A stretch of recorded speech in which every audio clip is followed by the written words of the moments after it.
nada, y ojalá poder hacer el equipo y poder ganar ese torneo. De lunes a miércoles empieza tu día con Morning Drive.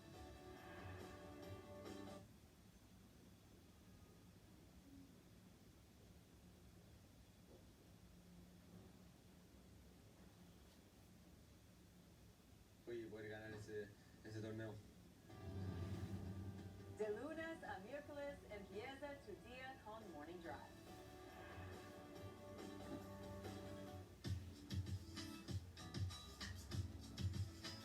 This is an interesting angle that we're watching your kids from, sort of 45-degree angle. What are some of the things specifically you see from here? Well, we call this the golf angle. You got to watch a bunch of golf, and you got to know what they're doing. Even if you're going to tournaments, you're standing out in front. You can't run behind them and watch them hit every shot. I love seeing the way they're loading energy here. I love watching just fundamentals, posture and grip and ball position and those ideals. I obviously love to see the way the club's delivering through the shot. I'll get a call when one of my players is on the road for a couple weeks, and he'll go, I'm having trouble with the ball below my feet and the shadow in front of me. And you don't get that from down the line, and you're normally not looking that. I want to make really clear, like we all get painted into, oh, he doesn't like technology.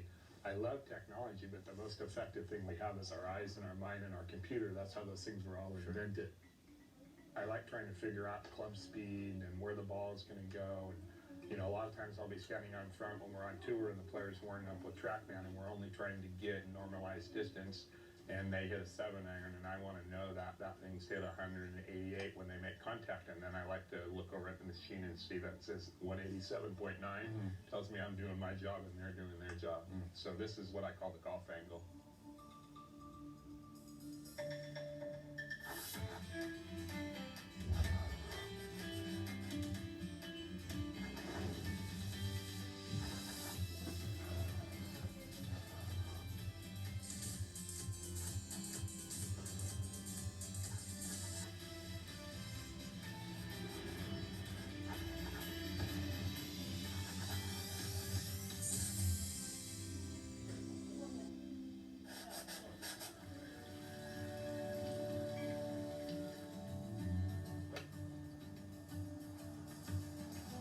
I appreciate those who do things a little differently, and Jamie Mulligan is one of those.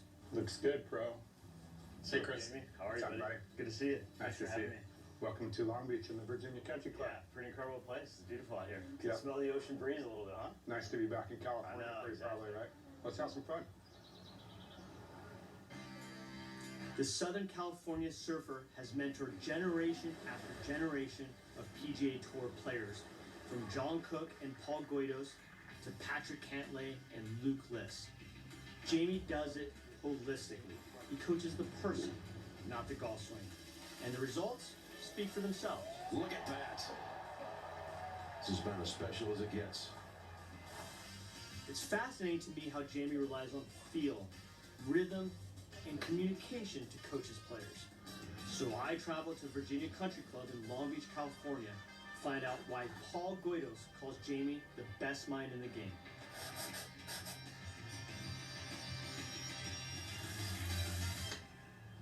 That's beautiful. Beautiful swing. What are you and Clay working on right now? This drill right here we call 9 o'clock transport or 9 o'clock support drill. I'll tell you what we're trying to accomplish, and I think this will help everybody at home. In the first part is a swing, like people always use the word takeaway. I like the word move away. And I like the idea that it comes diaphragmatically from the body, and the club has to get in front of you relative to the plane line. So we work really hard on him just making the first couple feet so the golf club gets right to like 9 o'clock. Notice the face angle is relative to the plane line. Not too open, which would change inflection here. Not too closed, which would change inflection there. And that's obviously going to make the golf ball curve. So when we get it in this spot right here, that would be what we would call the gin position. And you can notice what I'm doing. I'm keeping my arm flush on his arm so he can get loaded the right way. Right here. Yeah, right in that spot so there's no gap. So if he opened too much, my arm would be off it. If he closed on it, I would be too on top of it. That's not only really good for him to feel, but it's great for teachers to get the feeling of how the club should get loaded properly if you're going for a completely orthodox swing. So he goes like that to that spot. Now he's kind of in control of what goes on. He has the club truly in what we call in front of him. He's got great width, he's got great extension. And now I love the club being transported by just him taking his pivot and turning up to the top of the swing so the club and the body are completely unified, which, as you know, this is what we're looking for with world-class players. And when you say unified, you're basically saying you don't want any independent motion of the arms and the body as you go to the top. Yeah, the runoff makes bogeys. Okay, right. So runoff would be if the body stops turning and the arms are just... Yeah, so if he got in this spot like that and he didn't turn his pivot, you can see he gets runoff. Now we got narrow, wide, and long. And if he turned with too much pivot, the club's too small like that, we want it to work unified so it just works in there together like that. And then for me, you know, what I found is whether you like it or not, it's really set up in backswing game. At this level, the downswing should be reactionary so that now he can unwind from downstairs and let the club go to the other side. Awesome. It's nice, isn't it? That's really nice. Looks so natural. Yeah, I'm not going to do it that well. No, you will. You will. Okay, bud. So get me in a great setup and posture. Your setup and your posture look really nice. And then we're just going to get you to feel move away here. So I'm going to flush my arm against you, and you can leave the club down there and just relax it. And then I'm just going to get you to take it to 9 o'clock. And I love that 9 o'clock position right there. The club's really linear to the target line. It's completely right in front of you like that. And you can see my arms just flush against there, and you can feel the face angle. If you look down and see where the ball is, that would be the spot. Now go ahead and stay right there and don't move. And then all I want to do to get you to the top of the swing is feel like now you can unify so there's everything together. So relax the trail arm so there's no tension, and just turn your pivot up to the top of the swing, and you got a really good position going there, Chris. And then it comes right back down there, and you can allow your body to unwind and hit it. Okay. Cool, so let's see you work through the exercise. Let's just go to 9 o'clock, put it back down to the ball one more time. Really quiet and clean to 9 o'clock. There you go, good. Now turn your pivot and go. Nice. Very, very nice. Not that nice, but... Do you like the drill? Yeah, I did. It felt very much like there wasn't any sort of extra motion on my arms. It all sort of came together at the top. It definitely made the downswing feel more sort of reactionary. I feel like we're so lucky that we get to go on the road and see these beautiful golf swings all the time. And when you're sitting on the range getting to do what we get to do at a tour event and you're watching the best players play, they are in the right spot and they're moving their body the right way and they make their great rhythm, and that's how they play great. I've noticed with all of your students, they have beautiful rhythm, and they also look very sort of passive with their hands to the ball. For him, we've worked a lot on this drill called trail hand quiet drill. And so what happens is people love to grab the golf club at some spot. So if you watch them go ahead and take your setup, people love when they take the club away to grab the club and make the club kind of move. And the club only weighs 13 ounces. You're swinging through air. Ball only weighs an ounce. You're going to influence if you do it that way. The unification of his muscle movement, we don't need that hand to do anything, which it feels like you got to play golf with your right hand. So we have him hit balls like this with his trail hand off the club, and this will blow you away at how clean he looks. And look, he's not even touching the club there. Oh, yeah. And the way he swings, and you can see how much the club's left alone because of that. Andrew, wouldn't you say probably half of your shots were making you hit it like that when we're practicing? Wow, really? Yep. Want to do one more for us? Will you do that on the course as well? Play like that at all? Well, I don't think he'll do it as far as his hand off the club, but I think that he's leaving the tension out of those two fingers. Okay, so talk me through this. Okay, great. So you have your hand on the golf club, okay? And I want you to think about this. Like if I was going to pinch your arm, I would do it with those pinch your fingers like that, you know? And that's where all your tension is, and people do that to the golf club. So we're just going to totally release this, Chris, so there's no tension. You're going to love this drill. Okay, this is my thumb and my index finger. Thumb and index finger are not on the golf club, and the golf club just sits right back down there, and you never touch it the whole swing. You just allow the golf club to swing because your body works so well, all right? So there's no tension in the right hand, and let's see you make a nice swing like that. And I keep it that way throughout the whole swing. Throughout the whole swing, all the way to the follow through, and just leave it alone. Let your body work as it should. Yeah, it's really good. Very nice. We get in a bad habit as golf pros of just giving golf lessons to somebody and then they leave. Well, I want to know what he's eating for dinner, and you know how he's doing in school, and I want to know what he's comfortable with. And you know, when you're with somebody like Patrick and you're with him for 20 years, you get to kind of watch all the goods and the bads. And our job is to eliminate the bads and to keep the goods in there, and that's kind of narrowed down. We've talked a lot about that, our wheel focus, where each player, you know, they have spokes, and this time in this age, we're trying to develop what spokes they're going to use for the rest of their life. And in Patrick's deal, my job, he's already got his spokes in there. It's the idea of keeping them straight all the time so the wheel turns like that. And if he does the process the right way, the bottom line takes care of itself, and he's successful and, you know, wins golf tournaments and continues to accelerate himself in the world rankings, which he's doing. So It's fun to watch a plan work. Coming up. I like to just set that right up there once he gets in his posture. Okay. And then all he's going to do is make me a clean and quiet motion. And away it goes.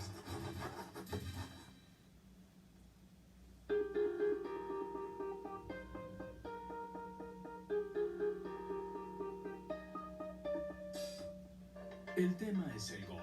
El profesor es Martin Hall. Into the breeze, you swing with ease. La tarea es mejorar tu juego. This is a magic drill. School of Golf lo cubre todo, del tee al green, y contesta las preguntas de los televidentes. Obtén la mejor instrucción de golf That's the way to go to improve. en el School of Golf.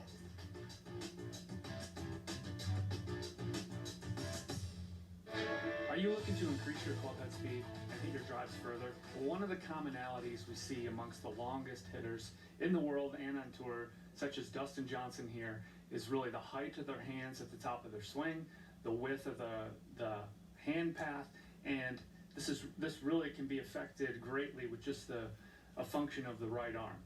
So I have a drill here that's going to help you feel that position at the top.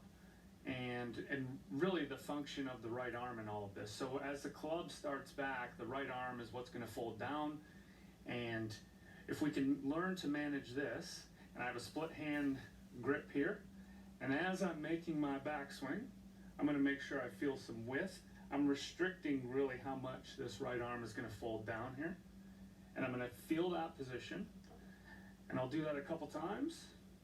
And then I'm going to make a practice swing. I'm going to use short-term memory here, and I'm simply trying to feel the same thing in that golf swing that I felt in my drill, and then I'm going to go ahead and hit one.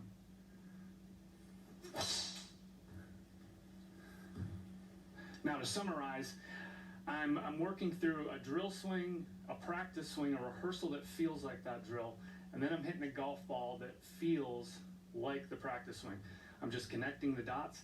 What I would like to see you do is do this on the range, then take it on the course and infuse this into your pre-shot routine.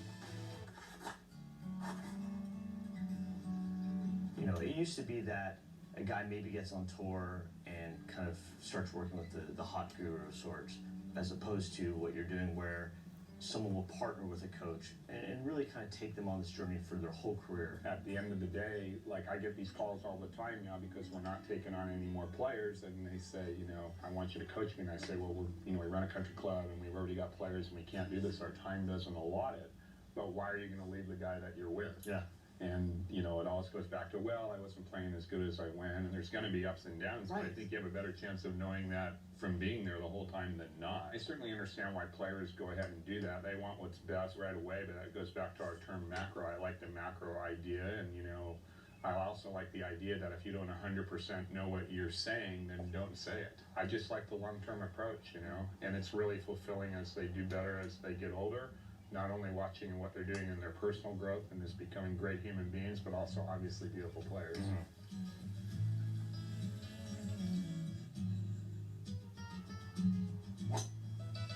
Wow, so many beautiful swings out here. He has a great swing too. He's among many, but he's got a great swing. Looks very sort of quiet. We work on clean and quiet all the time. This is a drill that we do. I have this $2-3 hacky sack. It's very pliable. Okay. He takes his setup to it, so go ahead and take your setup.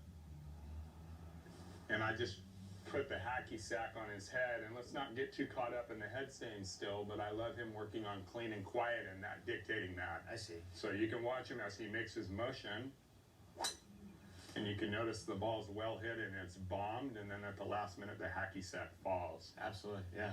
And it's soft, so it's not like he has to be perfectly still, but it's giving him awareness of not having too much movement. Yeah, without question. It just sits there and he can feel it there, and that's kind of what we're doing is kinesthetically we want to feel things that make us better, and obviously that does. Yeah. You want to watch him do one more? Yeah, sure, that was great.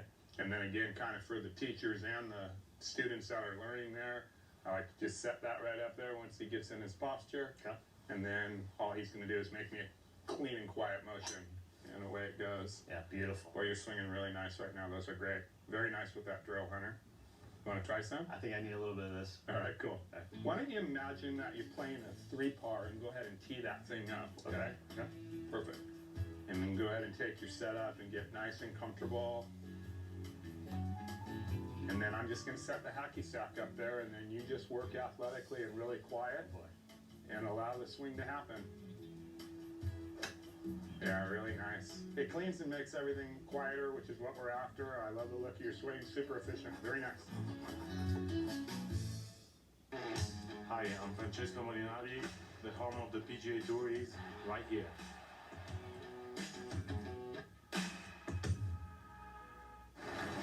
If Rory McIlroy becomes a believer on the greens, watch out. He is giving himself something to draw on for the rest of his career today. And Rory McIlroy is a two-time FedEx Cup champion. The guy who began this championship season with a win at the Players ends it with a FedEx Cup title.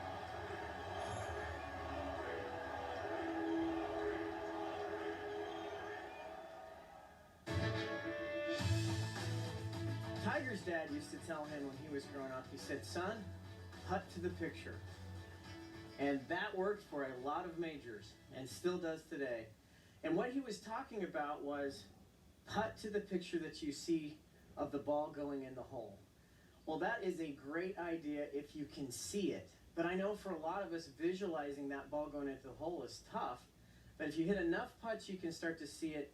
But I want to give you a faster way to build that map in your brain of the ball going into the hole. And I want you to try my toilet paper drill. So what you do is take a piece of toilet paper, and then you're going to just roll it out. Now what that's going to do is it's going to give you a blueprint for how the ball goes into the hole. And that begins to shape the image that you have of putting the ball into the hole. So it's much like what Tiger's dad was saying is putt to the picture. Well, what I love about this is it gives you that ability to see it so much clearer. Now the roll may not be perfect, but the important thing is that you will begin to see the ball going into the hole the way that it should. And then the other thing is that you can start to build that into your routine when you're putting, is picture where would the toilet paper be, and you will become a better putter with better visualization skills and sink more putts. What a cool little area you have here. It's almost like its own mini range. It's pretty special.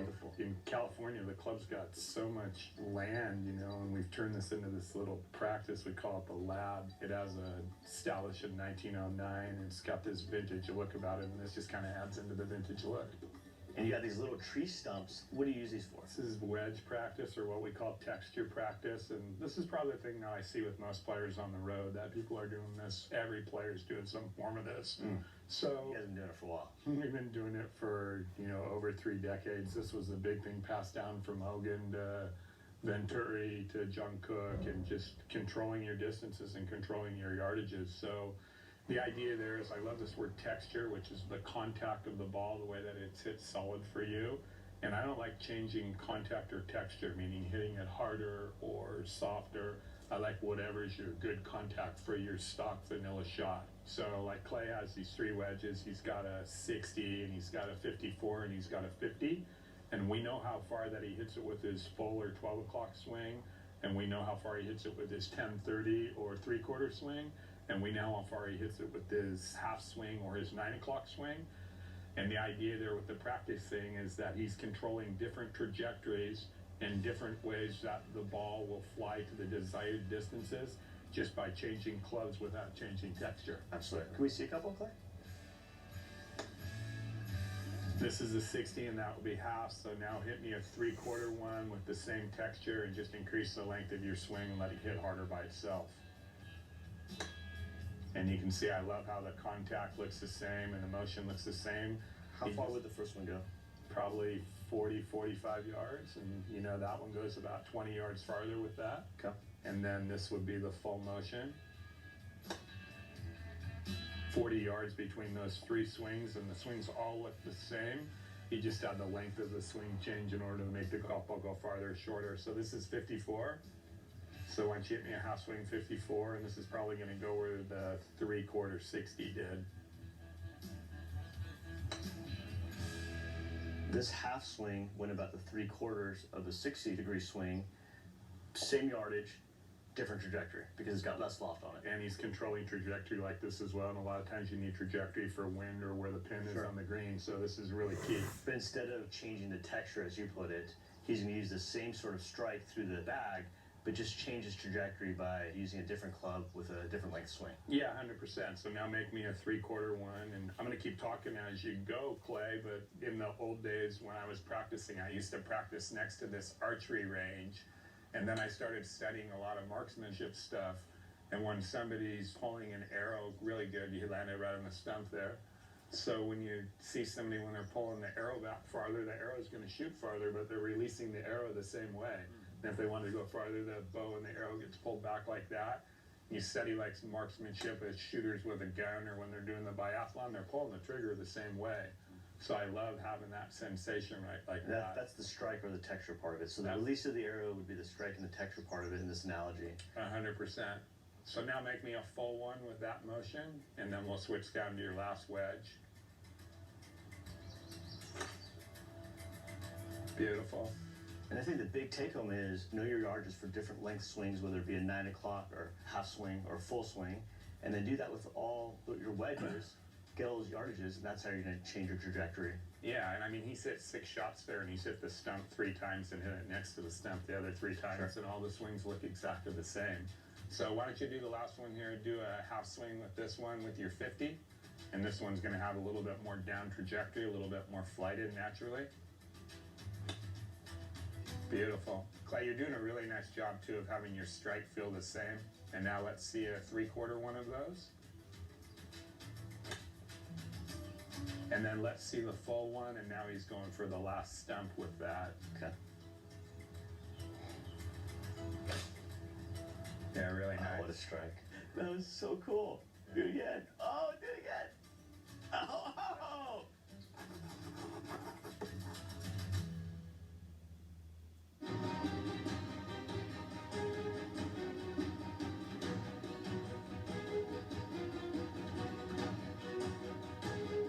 If you love golf in any aspect of the game, Morning Drive should be able to fill the bill for you. You're going to get varying viewpoints that have so much passion. We bring in all the experts. We're covering all the bases. Kind of a one-stop shopping for the avid golfer. We're real people who love the game of golf. That's exactly what this show is about. It's not just about Rory McIlroy and Jordan Spieth. It's about everybody who plays the game. On Morning Drive. On Morning Drive, your game is our game.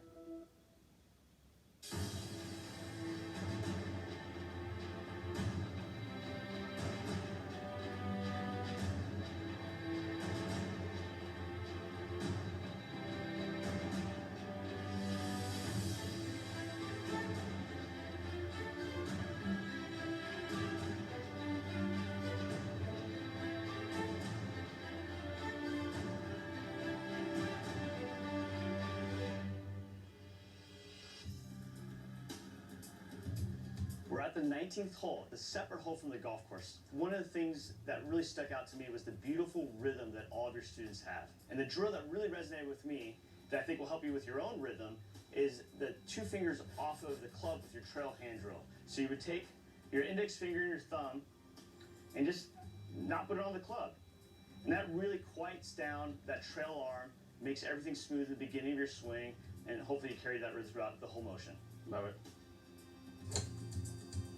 Yeah, nice pace and grace, great texture there, very nice. The other big take home for me was the idea of learning how to hit the same yardage with different clubs, and that's how you control your trajectory. In this instance, I got a gap wedge and a pitching wedge, and we're going to try and hit them both at that flag. I'm going to have to make a little bit of a bigger swing, but I'm not trying to hit it any harder. I'm not trying to have a different strike to it. Yeah, I like the word texture. Texture, okay. Very nice. And then now I'm going to try and hit the exact same yardage. Again, not changing the strike, just changing the length of swing a little bit, maybe a little bit of a shorter swing, but not actually trying to hit it any harder. We'll get great trajectory here and show me the same texture, same pace, same grace. Yeah, very good. Nice. Yeah, that just came out a little bit lower. Love it. Pretty close to the same distance. Love it. Felt like it was a very similar swing in terms of the effort I put into it. Flighted in there with great texture. Very nice. Next week on Swing Expedition, we travel to Bedminster, New Jersey to visit with Mike Adams, one of the top-ranked instructors in the world. We'll look into how your body type influences your golf swing. It's next Monday on Swing Expedition. Jamie, you started out here in 1981. You left for a little bit, but then came back in 2000, both as a coach and the CEO of a club. Very unique. If I'm not mistaken, that we were the first CEO that was a golf pro in the Western United States. And then the club's been really gracious with myself and our players. There's a huge golf culture here. They've let us raise these juniors, whether they were children of members or people from the outside that we had coached. So they've allowed us to balance this a little bit in between. And I think it's turned Virginia into more of a golf club culture. Yeah, it's beautiful. And you're really good at seeing the big picture, how things fit together, sort of that macro view. What do you see is happening next in golf? Well, I think what's happening next in golf is evolving and probably stimulated out of Tiger for the great athlete. But I really think that we're going to develop more in our mind about the game's a game of poise. It's an unemotional game played by emotional people. And I think we're learning how to control our psychology in the game, so we're going to get better at it. And the athlete's getting better. You go on the driving range at a PGA Tour event, it looks like they could have played other sports, and that was never the case before. And I think that's only going to continue to evolve in the future.